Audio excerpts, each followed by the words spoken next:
When my uncle ran in 1960, television was a new phenomena, and he recognized the power of television, that would play a key role in that presidential campaign for the first time in history. And he was able to exploit that and to win that election.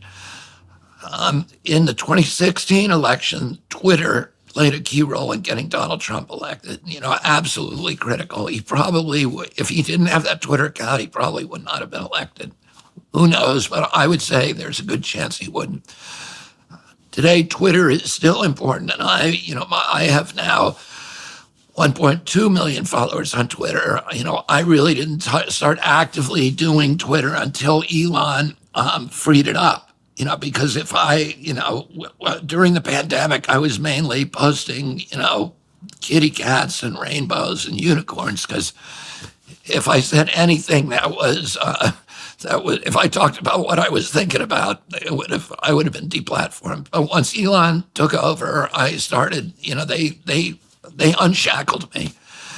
And but also, I think this year is going to be the political campaign that will be decided on by podcasts, and particularly because the candidates are not wanting to debate. So not only is Biden not debating, but I think Trump may not debate. So I think people like me are going to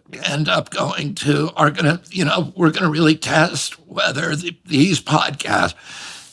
And, I was talking about Tucker having 4.5 million nightly views. Well, the podcast that Joe Rogan did with Peter McCulloch got 40 million views. So that, right.